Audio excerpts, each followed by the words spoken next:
o debate de ideias tem que estar, de como a gente tem que discutir como a sociedade tem que ser criada, e aí você tem debates conservadores, progressistas, liberais, economia, etc, etc.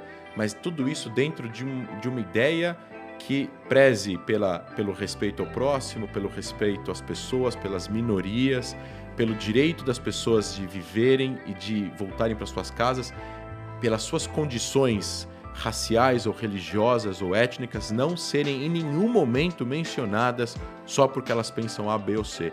Então não é ok uma pessoa não gostar de um judeu e poder falar isso. Não é ok uma pessoa não gostar de um gay e falar isso de forma aberta, porque isso é um preconceito com a existência daquela pessoa. E ela não vai mudar aquilo. Ela nasceu assim, ela é assim, ela vai morrer assim. E isso não é ok. Debater ideias de como construir uma sociedade mais justa, mais rica, falar de economia é uma coisa. Preconceito com pessoas pela sua existência, seja ela como for, não é ok, na minha opinião. O nazismo, ele acende influenciando pessoas também. Ele não acende em armas, não é? Exato. Existe um filme chamado A Onda, que eu sugiro quem quiser procurar, um filme bastante antigo, onde nos Estados Unidos um garoto numa escola, acho que no ensino médio, perguntam para o professor como foi isso que o nazismo conseguiu conquistar os corações e mentes de tantas pessoas, de tantos alemães, né, de tantas pessoas. E ele monta um esquema de domínio, de poder, de influência de poder e de o que a gente chama de criação de inimigos externos, onde pessoas deveriam ser perseguidas e outras deveriam ser protegidas. E ele cria um sistema, um microsistema na escola, como se fosse um regime nazista. E aí ele, em um dado momento, ele acaba mostrando a realidade para os estudantes num evento. E isso é muito marcante. O meu avô, pai do meu pai, sobreviveu ao Holocausto. Ele fugiu de um campo de extermínio, Sobibor, que era um campo que as pessoas chegavam e morriam automaticamente. Tocava música clássica na estação de trem. As pessoas desciam achando que iam tomar banho, marchavam até a câmara de gás, entravam e morriam. Meu avô, por sorte, disse que era jardineiro quando ele chegou. E botaram ele de lado. E ele misturava as cinzas dos mortos que eram queimados nos fornos depois da câmara de gás com a terra para poder fazer espaço. E 6 meses depois, eles se juntaram com vários judeus e alguns presos russos que estavam lá, fizeram uma revolta bem-sucedida e mataram 10 ou 11 oficiais da SS, cada um em algum lugar diferente do campo. Isso desestabilizou as forças polonesas que estavam guardando as entradas dos campos. Tinham 11 oficiais da SS, que eram considerados as pessoas mais hierarquicamente mais capacitadas lá, e tinham soldados poloneses guardando a parte do campo como se fossem vigias. Eles se desestabilizaram e muitos judeus fugiram. Meu avô participou da revolta, matou um nazista e fugiu. 300 pessoas fugiram, 55 sobreviveram dessa fuga. Meu avô foi um deles, senão não estava aqui hoje. E meu avô conta num filme, num documentário que o Spielberg fez ao redor do mundo, filmando várias pessoas que sobreviveram ao Holocausto. Meu avô participou desse documentário em 96, ele contou a história dele. Ele tinha que fugir dos poloneses, porque a fisionomia dele confundia os alemães, não entendiam ele como judeu, mas os poloneses não judeus identificavam ele como judeu. E ele foi várias vezes pego por poloneses que não eram alemães, e foi enterrado vivo e foi colocado em poços de lama para se afogar, e ele conseguiu sobreviver umas 3 vezes a tentativas de assassinato depois que ele fugiu do campo de extermínio. E o que os poloneses então estavam tentando fazer se ele estava fugindo do campo de extermínio?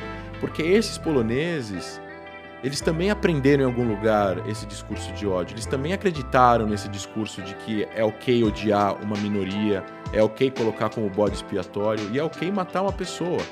Quando a gente não protege o mal, Elie Wiesel, que foi um grande caçador de nazistas, ganhou o Prêmio Nobel da Paz, já faleceu. Ele tinha um instituto que educava sobre o Holocausto e perseguia e tentava identificar nazistas que conseguiram escapar à justiça após a Segunda Guerra. Ele dizia que pro mal vencer, o bem não precisa fazer nada. E Einstein também falava algo parecido com isso. Então eu acho que é muito importante as pessoas entenderem, eu acho que os seguidores do Flow, como o maior podcast do Brasil, precisam entender. A gente precisa estudar essas questões. A gente precisa construir no Brasil e continuar construindo uma sociedade mais fraterna com as outras pessoas que são diferentes, sem preconceitos. E isso, para acontecer, não pode haver, de jeito nenhum, uma normalização, uma banalização, uma normalização de um dos períodos mais sombrios que aconteceu na história da humanidade. O Brasil foi palco. O Brasil foi o país que teve o maior partido nazista fora da Alemanha durante a Segunda Guerra Mundial. Recentemente...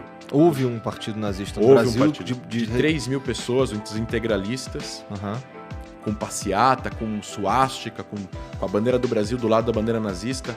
Eu recomendo a todos que moram em São Paulo ou que eventualmente visitem a cidade, visitarem o Museu Judaico.